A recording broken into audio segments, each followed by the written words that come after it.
So ito yung video mga kadaba na kung saan napunta si kadaba nyo sa may dagat. Tara, sa may CapCut, edit na tayo. Add new project. And then pagkatapos, punta tayo sa video na ginawa natin. Ito na yun mga kadaba. So dito mga kadaba, kailangan natin dito ng empty background. So ito yun. Add lang natin. And then kuha lang tayo dito ng ilang clip mga kadaba. Touch, then split, delete sa unahan. Gawin lang natin ito mga kadaba, mga ilang segundo lang, 13 o kaya 10 seconds, bahala na kayo mga kadaba. Then split, delete.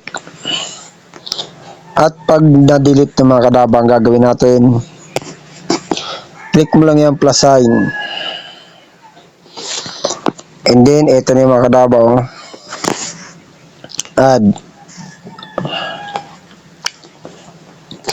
At pagka-add mga kadaba, kuha lang tayo dito ng mga ilang clip sa video nito mga kadaba.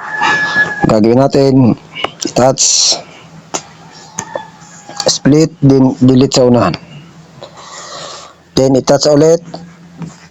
At pagkatapos, punta ka lang sa may overlay para bumaba siya.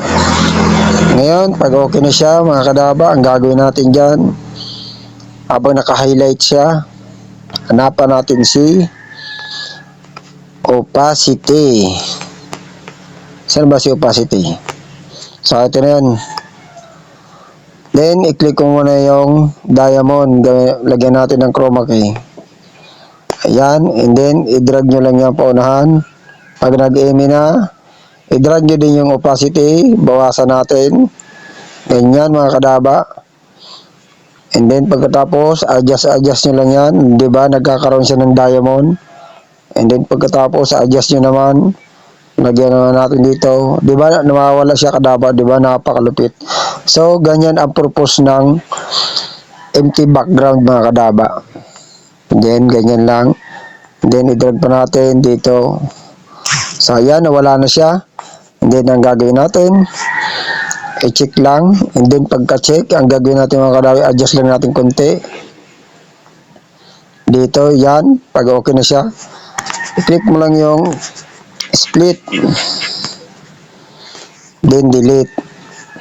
Then, i-touch sa taas. Split. Then, delete ulit. At pagka-delete yung mga kadaba, i-click lang natin tong plus sign. Then, hanapan natin yung video na kunwari nasa dagat ako. So, ito na yun mga kadaba, yung video na ginawa ko. Nag-layout kasi kami nito. Then, add nyo lang. So, kayo na bahala mga kadaba kung saan nyo gusto mapunta. Diba? Pwedeng sa CR, pwedeng kung saan lugar, diba? So, ito kasi nag-layout ako nitong video na to. Then, add nyo lang. At pagka-add nyan mga kadaba, kuha lang tayo dito ng mga ilang clip. Ganyan lang, kahaba. Touch, split, delete lang yung sobra mga kadaba. Ganyan. Then, ang gagawin natin dyan mga kadaba, add overlay.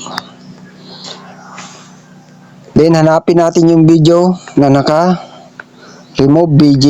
So, bali mga kadaba, na 15 seconds lang yun. So, dito mga kadaba, kailangan dito, meron ka ng naka-remove BG. So, dapat meron kang ganito, kagaya nito mga kadaba. Then, add nyo lang. And then, pagka-add nyo mga kadaba, so, bali ito mga kadaba, naka-remove BG na to. Gagawin na natin. Ito na. Remove BG tayo. Then, chroma key.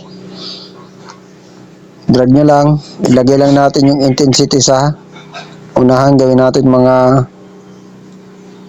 1 o kaya 3, kaya 2. So, depende sa inyo mga kadaba. Bahala na kayo mag-adjust. So, sa akin, ito lang. I-check. Then, hanapin natin si transform. So, ito si transform. So, i-click yung mirror. Ayan, nalipat na siya sa kabila. So, ang gagawin natin, i-adjust lang natin siya kasi putol siya. Lalagay natin sa may gilid. So, ganito mga kadabaw, ganyan, oh. I-adjust nyo lang mga kadaba kasi putol to eh. So kayo na bahala mga kadaba kung anong mga technique nyo dyan. Then, i-drag lang natin to paunahan para magpantay-pantay sila. Diyan sa may linya niya, no, mga katabi niya, yan. Pag okay na siya mga kadaba, i-touch yan, dapat mag-highlight na puti. At pagkatapos niya mga kadaba, ang gagawin natin,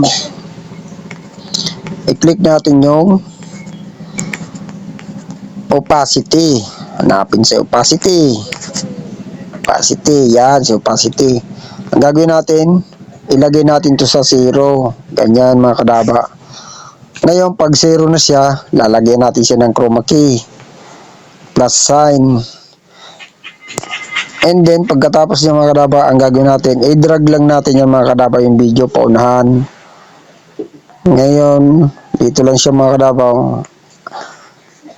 Then i-drag nyo lang pa konti-konti, ganyan, 20. Tapos habang ina-adjust nyo yung video, i-drag nyo din yung opacity para paunti-unti lumabas siya. So ganyan lang mga kadaba, mag-drag nyo mga kadaba. Oh, di ba? Pakunti-kunti lumalabas, di ba, si Kambal? Ganyan oh. Di ba? Napakalupit, di ba mga kadaba? Oh. Oh, di ba? Napakatindi. Ganun lang mga kadaba. Oh, so ngayon mga kadaba, okay na yan. Ang gagawin natin diyan, i-check nyo lang yung opacity. Then split lang natin ito mga kadaba. Split. Delete. Pati yung sa taas, split. Then delete. So pwede nang i-export itong mga kadaba. Delete nyo lang yung sobra. So ito na yung kakalabasan niya mga kadabaw. Review natin mga kadaba. Play. So ganyan na siya. O diba nawala siya mga kadaba. Tapos napunta naman sa may karagatan. So ganun lang. So pakipalo na lang ng video nito and then pakashare. Dan sa ganon marami ang makaalam at lalo na sa mga baguhan. Thank you very much mga kadaba.